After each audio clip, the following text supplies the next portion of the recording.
Hello, everybody. Welcome to the Critical Co-op Podcast. Today, I have a Missouri author that would introduce herself. That we will go into more specifics and stuff later on. But let the lady introduce herself. Hi, I'm Rett MacPherson. I'm the author of the popular Torie O'Shea mysteries, and I just wrote a new book in a new series called Sleeping the Churchyard Sleep. So, what's Sleeping the Churchyard Sleep about? It takes place in West Virginia in 1958, and it's about this girl who is confined to a wheelchair because of polio, and her world is kind of small and narrow, and then this stranger comes to town and just blows her world wide open, and then she has to solve a murder. She has to solve a crime. Lovely. Yeah. Where did inspirations for the book come from?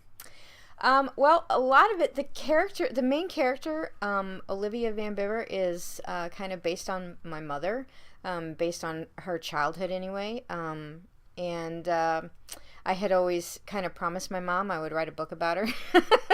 So, Your mom had polio? My mother had polio, and she lived in West Virginia. Olivia's life kind of parallels my mom until she's about 12. No, until she's about my mom never solved a murder until she's about 12, and then the two stories really go in different directions. It's very but I spent my whole life listening to stories of West Virginia, and my grandmother would talk about all of her aunts, and so, which were my mom's great aunts, and they're my great great aunts, and they populate the book quite a bit with their, cute little eccentric habits. That's one way to describe them. Yes. So did you describe what the setting was for the book? Where it took place? 1958, West Virginia, yeah. Deep in Appalachia. I'm just making sure. Yeah. So the characters are based on real people? Not all of them. Just my mother and a couple of the aunts, really. Everybody else is kind of made up.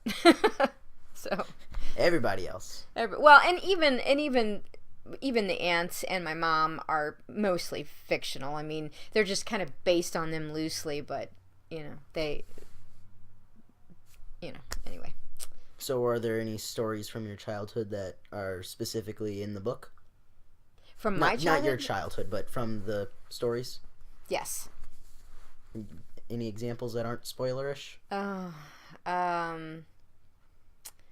Ooh, boy, you're throwing me with that one.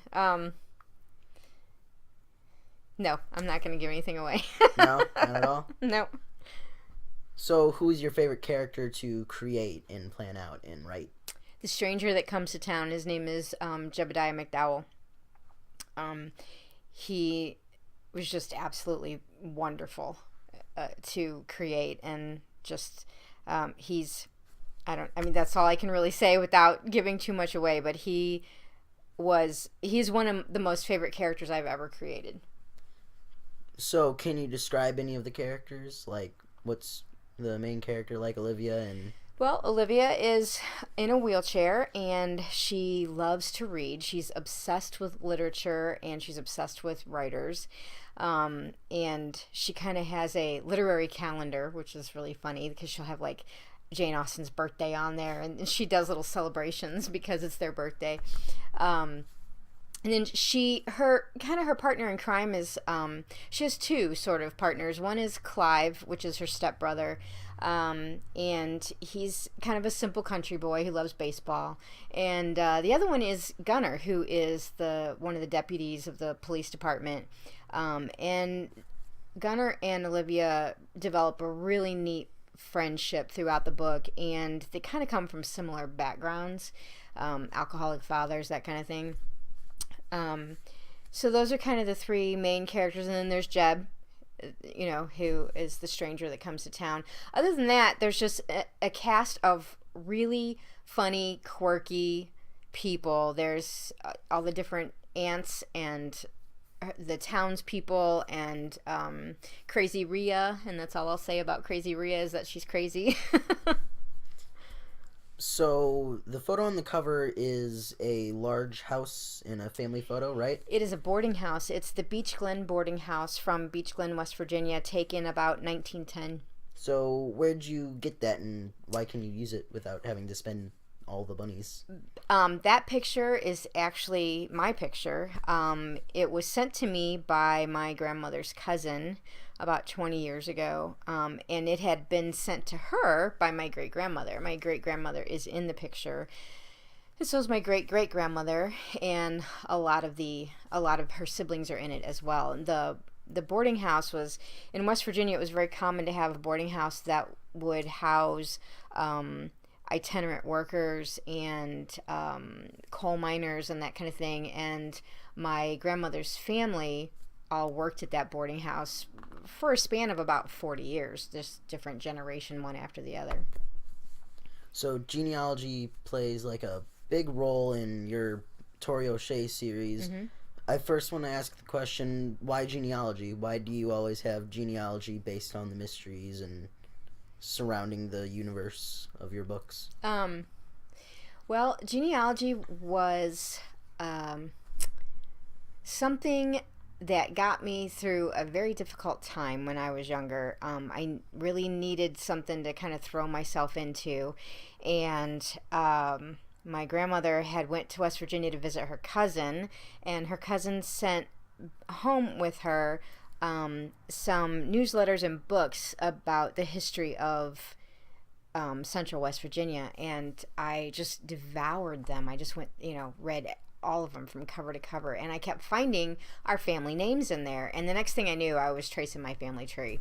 So I love history, and I just find this real connection with my ancestors and just our past in general. So when I went to write the first series, the Torie O'Shea series, it just seemed like the thing to do, and it was a unique hook, and it worked, and it was fun, and it's what I knew, and And the Torie O'Shea series will be available on Amazon eBooks eventually soon, right? All of them should be available on Kindle. I was told around the third week of December, so we're hoping that's so close around Christmas time. Yeah. For the cozy Christmas books. shoppers. Yep. Yeah. Yep.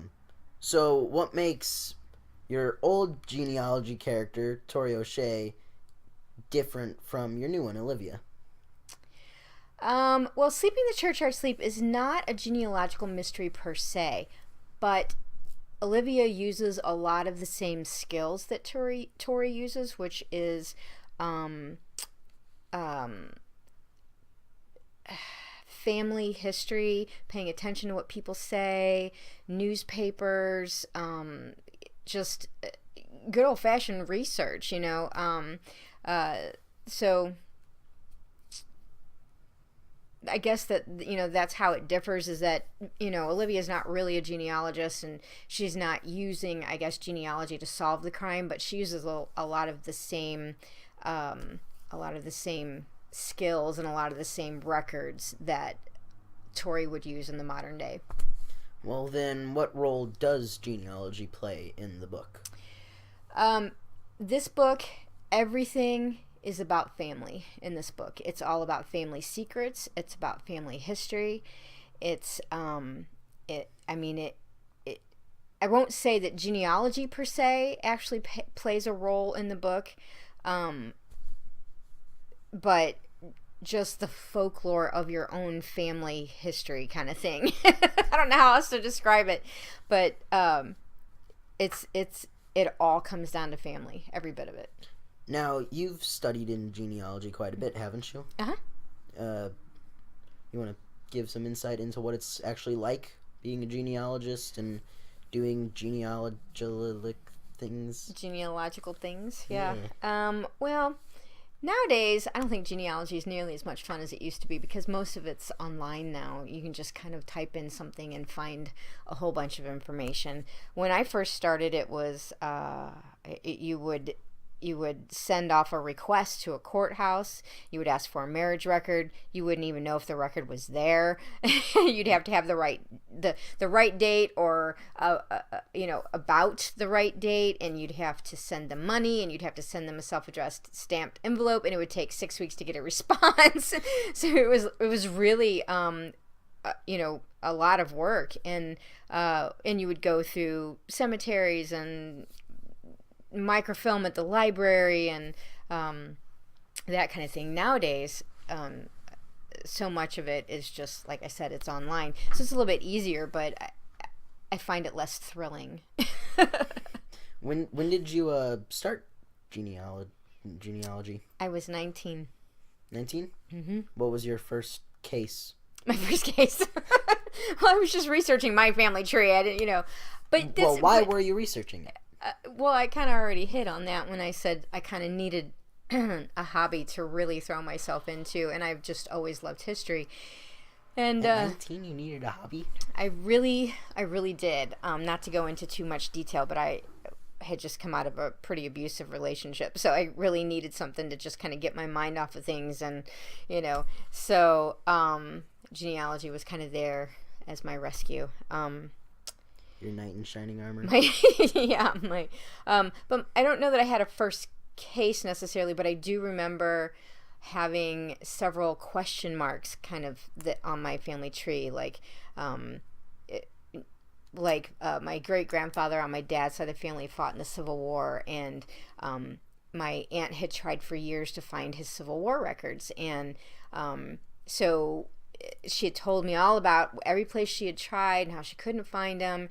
And so I sort of made it my goal to find these Civil War records. It took me almost 3 years because they were sort of not where they were supposed to be. And when I finally got them, I just was so elated. I mean, I felt so stupid. Like, how many 22-year-olds do you know that are like jumping up and down at the mailbox because she got something from the War Department?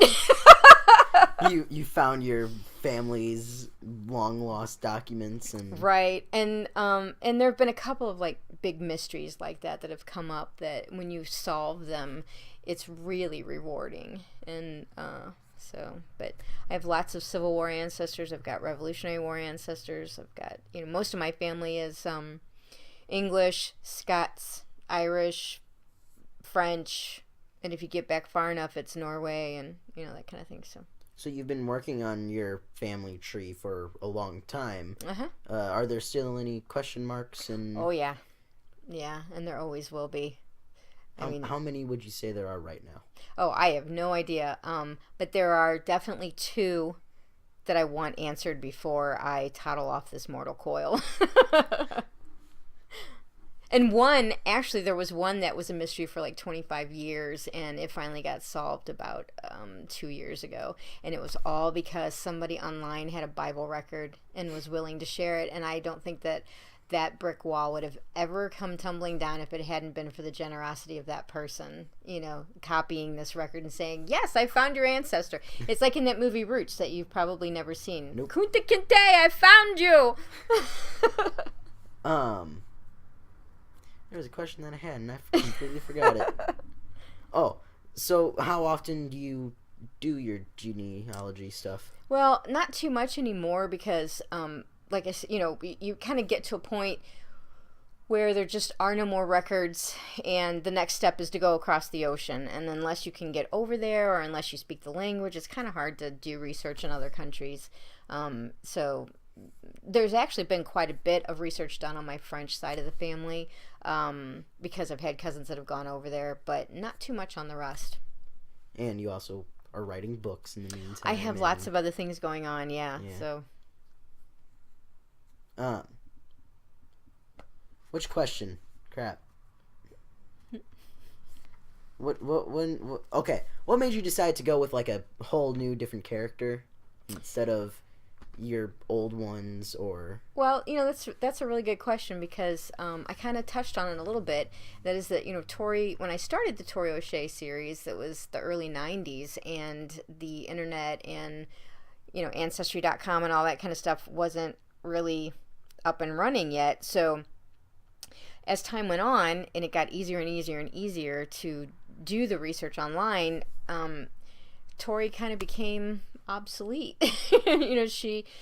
She didn't really need to do so much, like a lot of times I would structure the plot around a specific record that it would take her weeks to get the answer to, and now you can kind of get the answer right away. I mean, a 300-page book can be solved in 50 pages now, and it just kind of took some of the fun out of it.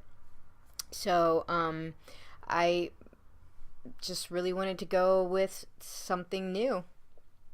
So are you bored with Torie, or? No, I'm not necessarily bored with the character. I'm kind of, like I said, just sort of at an impasse where the genealogy is concerned. If I come up with a storyline that doesn't really require a lot of actual research, I would be willing to write another Torie book in a heartbeat. We usually don't record anywhere near the time that the clock is supposed to chime, but apparently this one time the clock is chiming. So again, your mom had polio. Is there any is the only reason why the main character has polio in the book is because of her being more based off of your mom, or is there just you just wanted a character to have polio? That sounds awful whenever you say it like that. I hope she has a polio. Well, Torie's mother in the Torie O'Shea books has polio as well. And I just want to say that Olivia and Torie's mother are not the same character. It's not a prequel. No, it's not a prequel. It's just such an interesting angle, and not too many people nowadays know people with polio.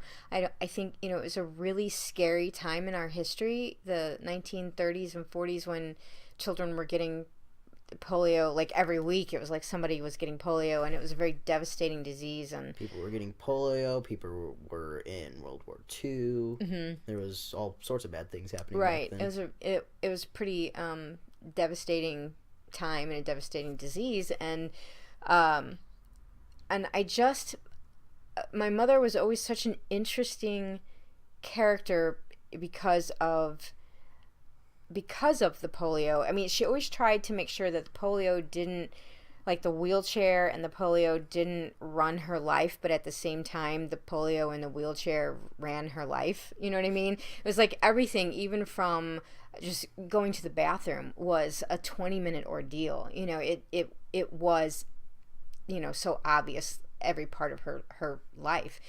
But at the same time, she had this fantastic attitude, and she cleaned her own house, and she cooked her own meals, and I just think that we forget to sort of have these physically flawed people in our fiction sometimes.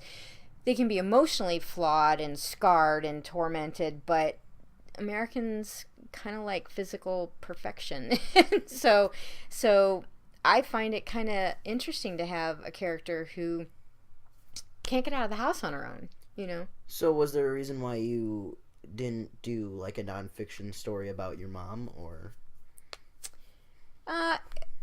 Yeah, memoirs are, I just don't think that's my cup of tea. And there's there were a lot of my mother's life that I feel is too personal for me to tell, that was kind of more her place to tell that story than mine, so... but anyway. So this book is technically self-published. It's not you on your own publishing it.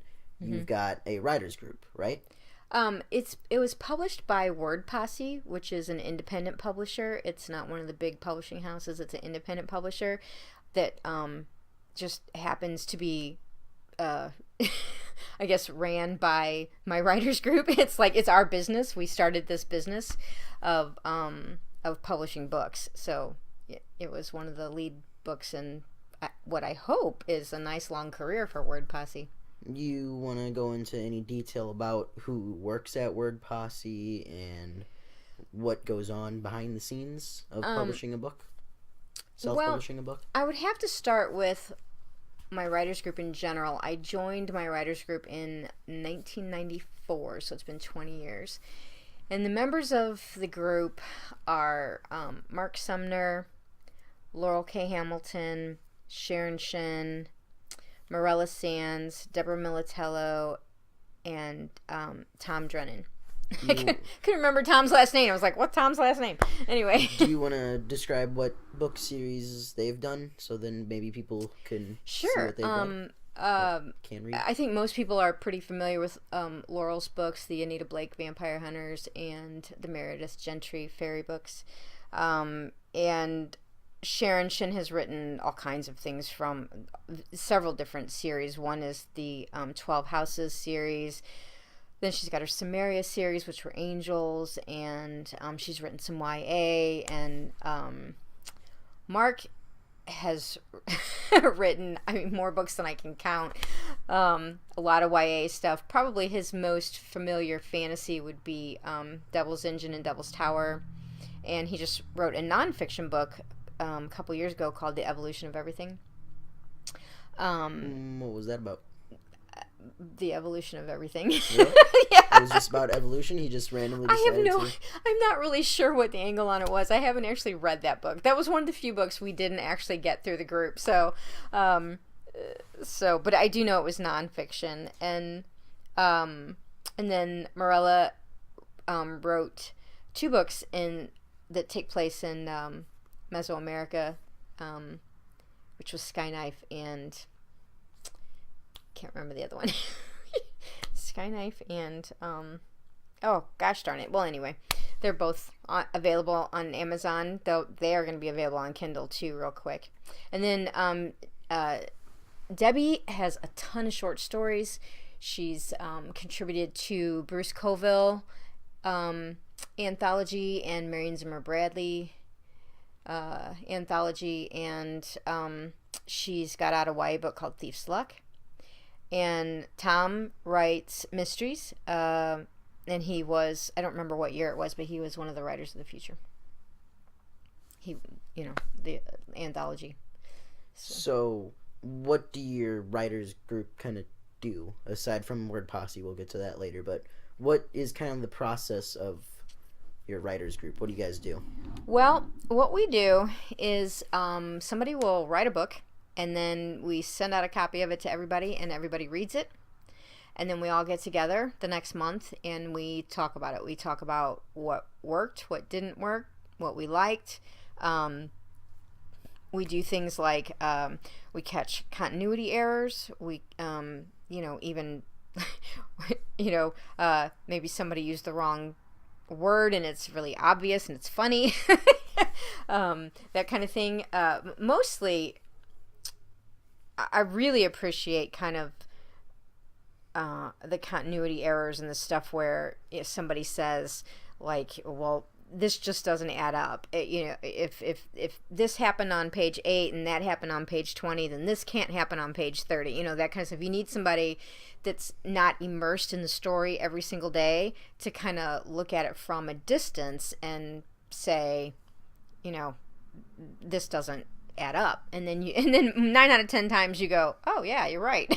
So that's what we do. And we also we're kind of cheerleaders for each other, and they are my absolute dearest, closest friends. And sometimes we help with, like, if somebody's in the middle of writing a book and we come to a point where we just don't know what to do next. You're like, sometimes we'll send out an SOS and people will respond, by email, coming up with suggestions and try to get you through that hump or whatever. So, I've even had problems where I'll have a 2-book contract and I don't know what to do with the second book, and we'll sit down and we just sort of powwow, and we'll come up with ideas that I could do, and you either take them or you don't. Has there ever been a book that someone decided not to try to publish because of the writers group? because of what the writers group had to say about the book. I really don't know. I know I haven't. I mean, I would try to. That's part of the hard part about writing, is that it's not just the creating of it. You have to then edit. You have to make changes. You have to do rewrites. You have to, there's more than, you go through that manuscript more than once, believe me. And so I usually try to do the editorial changes and then send it off. I don't know. I'm sure there are instances where people just kind of went, okay, it's not working. I don't know how to fix it. It's too much work. I'm just not going to mess with it. But I don't know of any off the top of my head. So do you only write mysteries, or have you ever attempted to write other things? I have written some fantasy. I wrote a couple of urban fantasies. I've written a couple of what they call high fantasy, which is more like, I guess, traditional fantasy. And I have written a couple of YA books, and none of those have found a home yet. That they've not been published. Do you have any intentions on maybe trying to self-publish them with Word Posse? Yeah, there's one or two that I think would fit in Word Posse, but I think next year, I don't think I'm on the schedule next year for releases. I think other people have releases there. So what's the release schedule like? We try to do it every 3 months, so 4 times a year. So I think the next is February. I think it's February, May, August, and November, I think is the schedule for publications. So what amount of books is kind of released every 3 months? Well, we just try to do one for sure, but if somebody else has something ready to go, then we will definitely add it and do 2 books, or it's not real structured. It's kind of just open to whatever people are ready to do. But for sure, there's always one book. Yes, exactly. So what was the intentions behind Word Posse?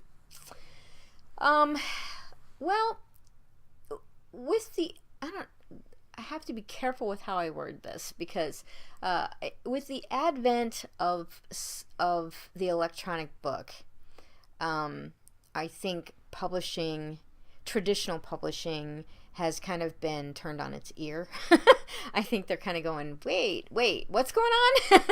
And as a result, and you've seen the closing of Borders and Walden Books and several Barnes and Nobles. It's like people are buying fewer and fewer actual paper books. And that is depressing. It can be. Depending, I guess, which side you're on. You can still get paper books. It's just depressing that the actual bookstores are closing. Right. And it's also kind of depressing that it's fewer and fewer. But I think what people don't realize is that they're also publishing maybe... And actually, I don't really have any statistics on this to back it up, so maybe I shouldn't say this. But it seems like there are fewer books being published, too. So they're being really, really careful with what they choose to publish. And it's getting a little bit harder. And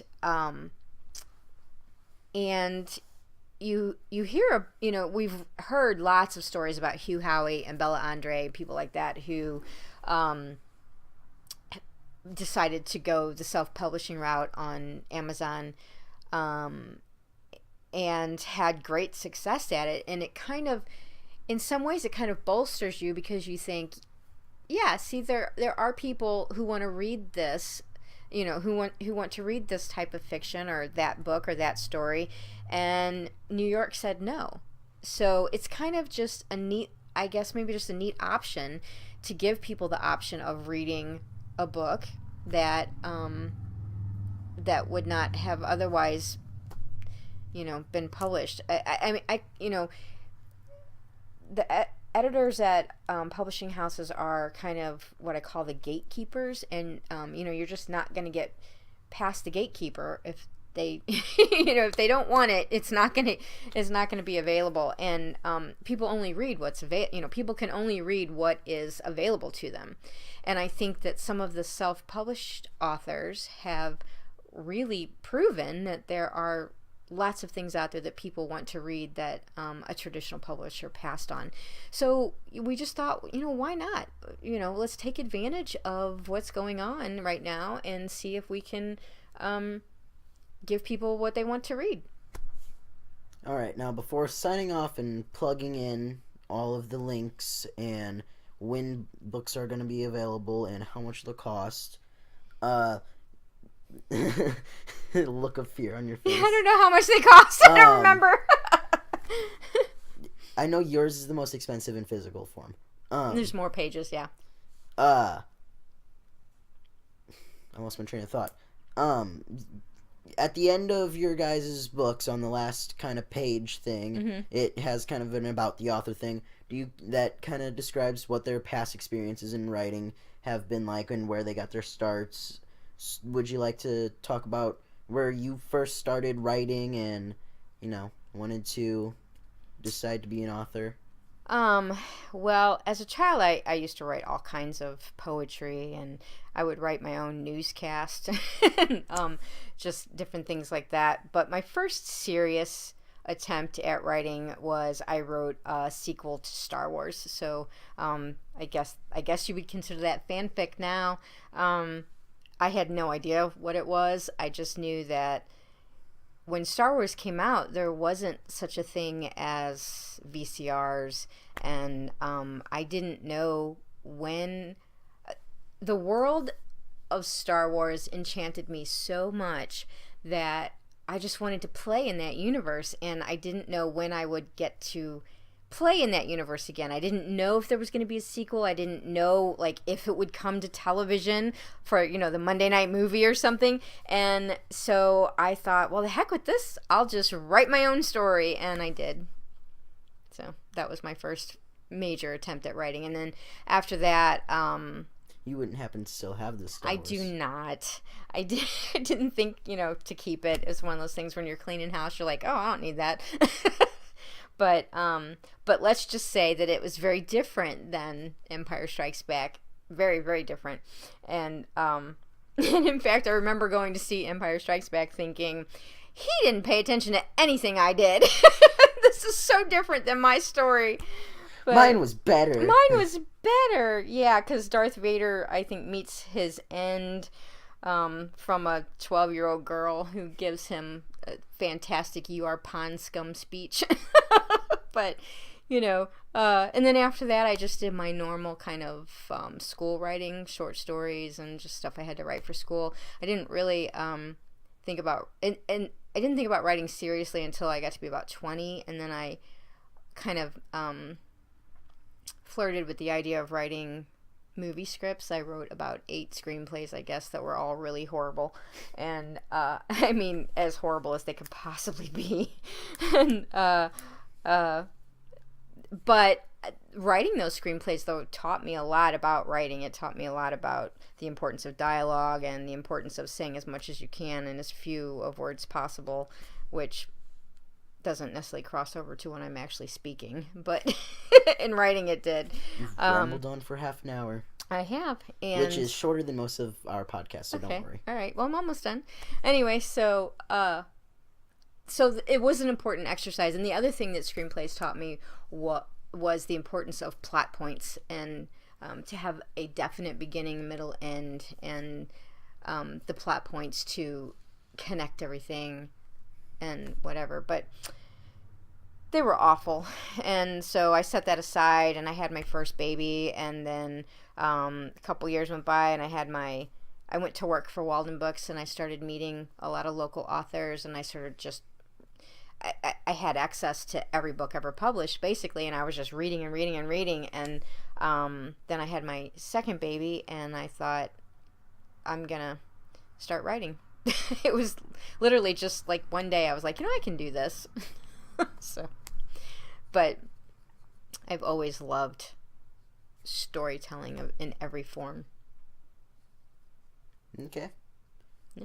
So, if people wanted to meet you guys, not all of you and not every year, but some of you make it out to Archon every year. And Sharon's at World Fantasy Convention right now. Laurel's at FairyCon. So, there's several conventions that we all go to. I'm going to try to go to BoucherCon next year or the year after.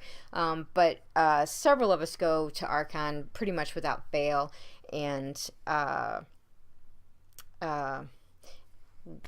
it's not World Fantasy, it's WorldCon, I think is going to be in Kansas City in 2016, and we're all planning on going there too. So. All right, so if you guys want to meet these authors, if they sound interesting to you, because this is hopefully going to be a little first in the series, yeah. Yeah, like a little mini-series of interviews with the authors of Word Posse. You can go and check them out at those conventions. And see if they have any panels or anything to do.